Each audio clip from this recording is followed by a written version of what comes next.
আচ্ছা, আমার প্রিয় ছাত্রছাত্রীরা, তোমরা দেখো যে আমি ক্লাস 11-এর একটা টপিক আজকে অ্যাকাউন্টেন্সি করাচ্ছি। সেখানে ক্যাশ বুক বা নগদান বই সম্পর্কে এখানে আমি আলোচনা করব একটুখানি। তোমরা একটুখানি দেখে নাও।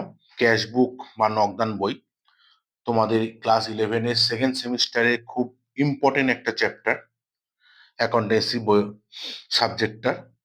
এবার ক্যাশ বুকে আমাদের অনেক রকম হয়, ক্যাশ বুক কাকে বলা হয় সেটা নিয়ে আমি একটু বলে নিই।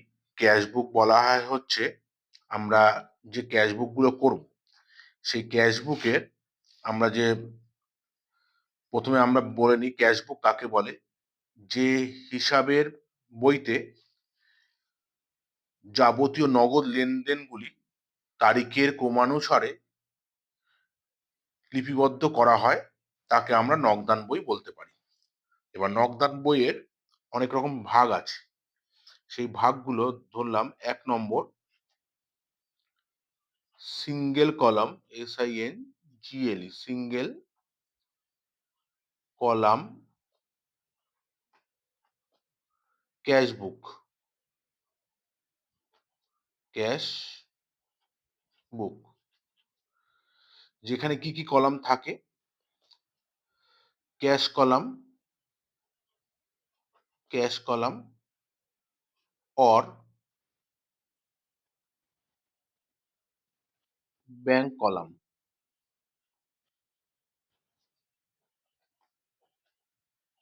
ক্যাশ কলাম আর ব্যাংক কলাম থাকতে পারে। এবার তারপরে হচ্ছে, দেখো, 2 নম্বর double column cash book, double column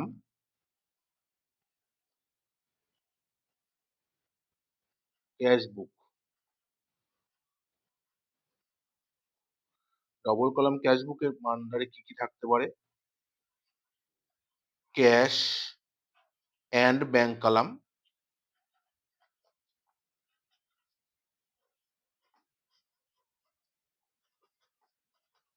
একটা, অথবা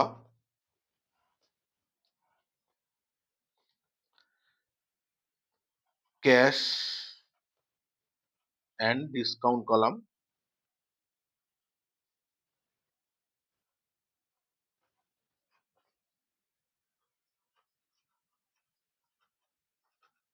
কলাম, অথবা ব্যাংকের সঙ্গেও থাকতে পারে bank or discount column, bank and discount column. এই 3টে ভাগ। এবার ডবল কলাম মানে হচ্ছে দ্বিতরফা দাখিল। ডবল কলাম হচ্ছে 2টো কলাম থাকবে একটা ক্যাশ বুকে। নেক্সট হচ্ছে triple column, triple column cash book. এই ট্রিপল কলাম ক্যাশ বুকে 3টে কলাম থাকে: cash, bank and discount column.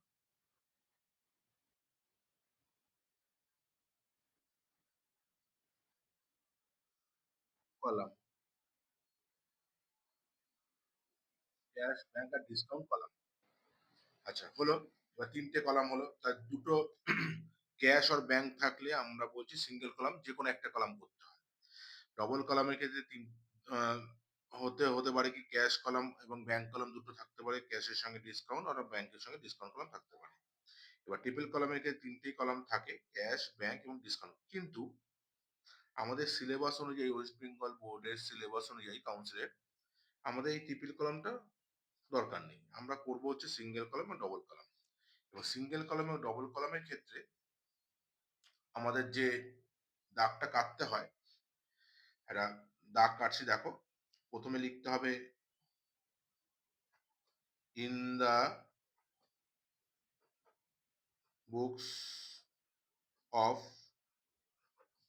এখানে কোন একটা নাম হবে যেটা দেওয়া থাকবে তোমাদের প্রবলেমের মধ্যে, সেরকম ধরনের নাম হবে। তার নিচে হচ্ছে লিখবো ক্যাশ বুক।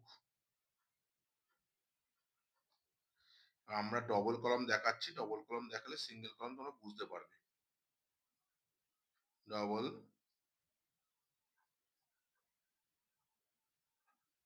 কলাম,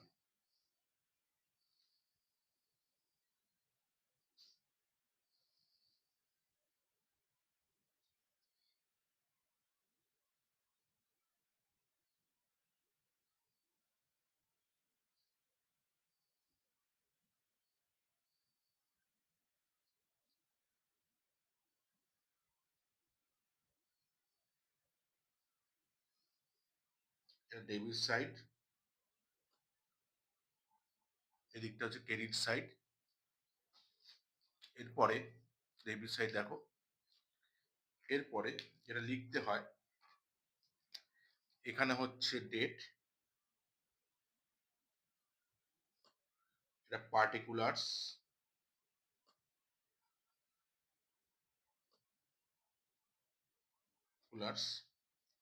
এটা হচ্ছে ক্যাশ, এটা ব্যাংক, এটা রুপিস সাইন দেবো একটা, এটা ডেট। আচ্ছা, এখানে দুটো ঘর করতে হয়, সেই দুটো করিনি।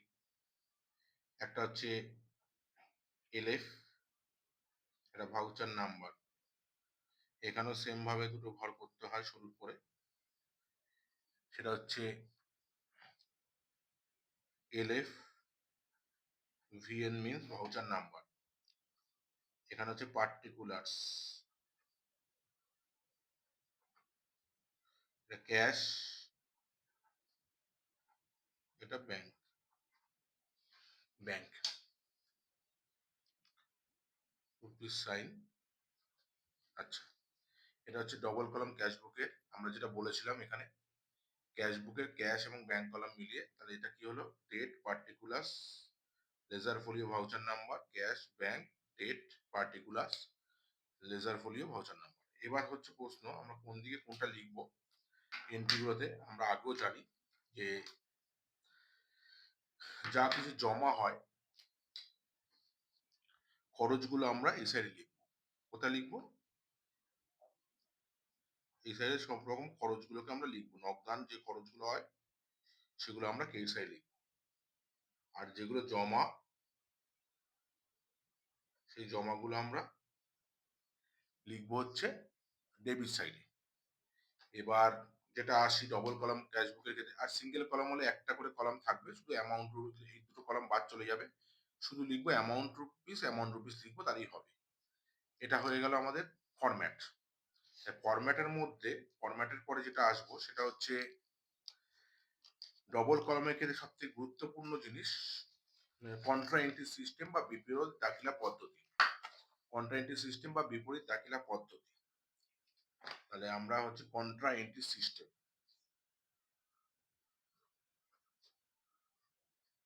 কন্ট্রা এন্ট্রি মানে হচ্ছে বিপরীত দাখিলা পদ্ধতি,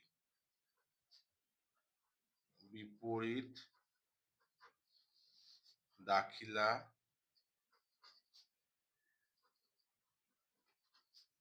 পদ্ধতি, বিপরীত দাখিলা পদ্ধতি। এবার এই কন্ট্রা এন্ট্রি সিস্টেমে কাকে বলে যদি বলি, তাহলে কন্ট্রা এন্ট্রি সিস্টেম কাকে বলে বলতে গেলে আমাদের প্রথমে জানতে হবে যে যে নগদান বইয়ে উভয় দিকে ব্যাংক এবং ক্যাশের বিবরণীগুলিকে লিপিবদ্ধ করা হয়, উভয় দিকে লিপিবদ্ধ করা হচ্ছে, ক্যাশ এবং ব্যাংক কলামে লিপিবদ্ধ করা হচ্ছে, সেই রকম দাখিলাকে আমরা বিপরীত দাখিলা পদ্ধতি বলি বা কন্ট্রা এন্ট্রি সিস্টেম বলতে পারি। এবার সেই কন্ট্রা এন্ট্রি সিস্টেমের ক্ষেত্রে আমরা প্রথমে 1 নম্বর ক্যাশ ডিপোজিটেড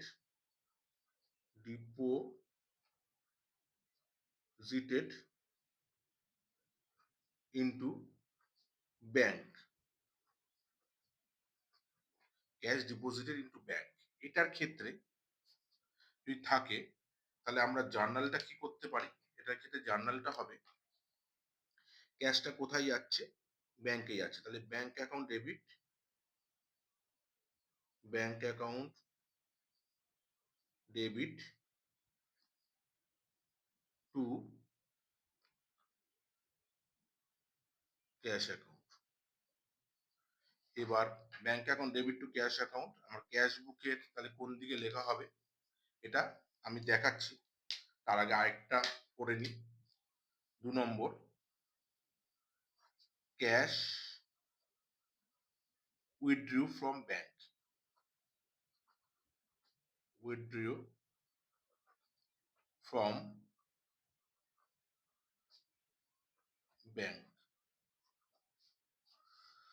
এটা তাহলে জার্নাল করলে ক্যাশ চলে ব্যাংকের থেকে উঠে আসছে, তাহলে জার্নাল করলে হবে cash account debit to bank account. এটা হলো। এবার আমরা যদি আরো অনেকগুলো কন্ট্রা এন্ট্রি সিস্টেমের আরো কয়েকটা পার্ট আছে, সেই পার্টগুলো আমরা যদি আস্তে আস্তে করতে হবে। বললাম যেদিনে ব্যাংকে আমরা একটা চেক রিসিভ করেছি, সেই চেক যদি অন্য কোনো ডেটে যদি আমি ব্যাংকে জমা করি তাহলে কন্ট্রা করে জমা করতে হয়, মানে ক্যাশ ডিপোজিট টু ব্যাংক। এবার সেই দিনে চেকটা আবার জমা করলে ব্যাংকে জমা পড়ছে, bank account debit to cash বাক্সে রেখে ব্যাংকে জমা করতে হয়। এগুলো আরো পার্ট আছে। এইটা যে করলাম, তাহলে এই পার্টটা আমরা কি করে আমরা পোস্টিং করব, হচ্ছে ধরলাম প্রথমে লিখেছি কি ব্যাংক আছে আমাদের, দেখতে পাচ্ছ তোমরা bank account debit to cash, তাহলে আমরা টু ক্যাশ বলে আমরা কোন দিকে লিখবো, ডেবিট সাইড লিখবো। ডেবিট সাইডে হবে টু ক্যাশ, ডেবিট সাইডে জমার দিকেটা, তাহলে আমরা লিখছি টু, জাস্ট এটা দেখাচ্ছি তোমাদের, টু ক্যাশ কোথায় বসবে, ব্যাংকের ঘরে অ্যামাউন্ট বসবে।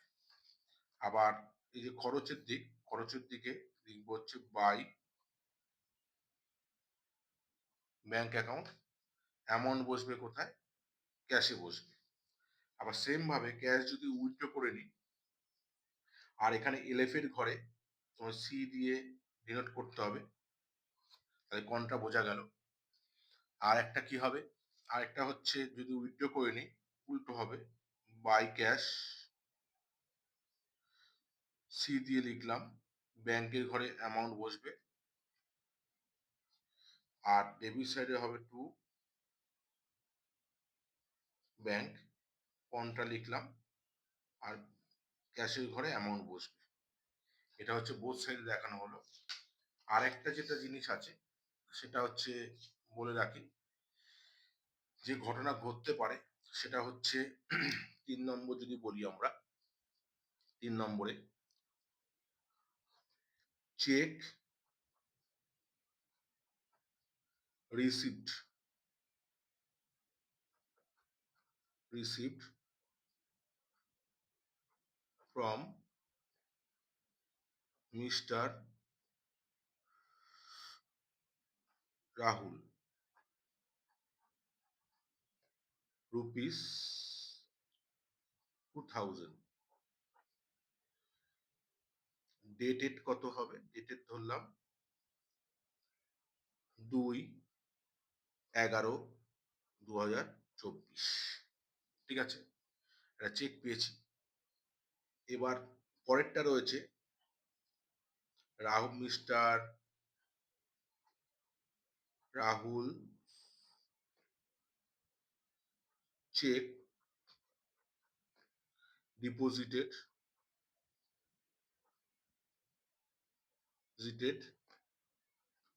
ইনটু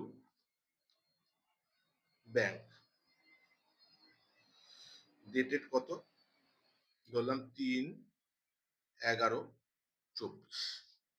প্রথম যেটা আছে এই যে এই এন্ট্রিটা আছে, এই এন্ট্রিটাকে আমরা কোথায় করব, এই এন্ট্রিটাকে আমরা করব হচ্ছে এখানে ক্যাশ বইতে যখন এন্ট্রিটা করব সেই এন্ট্রিটা আমাদের ক্যাশ বইতে কোথায় হবে যেটা দেখছি আমরা ক্যাশ বইয়ের আমরা ডেবিট সাইডে লিখতে হবে। ডেবিট সাইডে কি লিখবো? To Rahul, to Rahul. কোথায় রাখবো? ক্যাশে রাখবো। যদি ব্যাংকে জমা দিয়ে দিয়ে তাহলে আমার পরের দিনে ফাংশনটা কিছু থাকলোই না এন্ট্রির।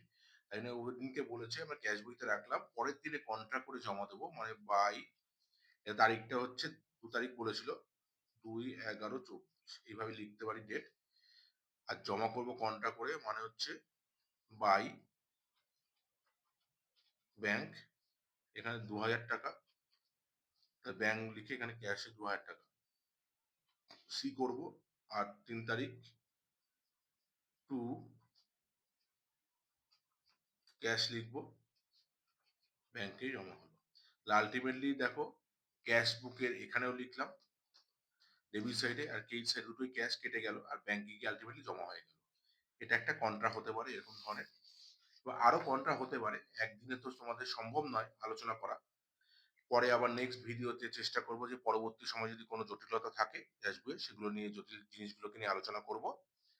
অবশ্যই তোমরা চ্যানেলটিকে সাবস্ক্রাইব করে দেবে, তাহলে আবার নতুন নতুন টপিক নিয়ে আমি আলোচনা করব। আমি তোমাদের শুভজিৎ স্যার। তোমাদের আজকে ক্যাশ বুকের 11 এর সেকেন্ড সেমিস্টার যে টপিক আছে সেই সম্পর্কে আলোচনা করলাম। শুধু ক্যাশ বুক তো 11 এর নয়, সবসময় ক্যাশ বুক কাজে লাগতে পারে সেই সম্পর্কে আলোচনা করা হলো। সবাইকে অসংখ্য ধন্যবাদ।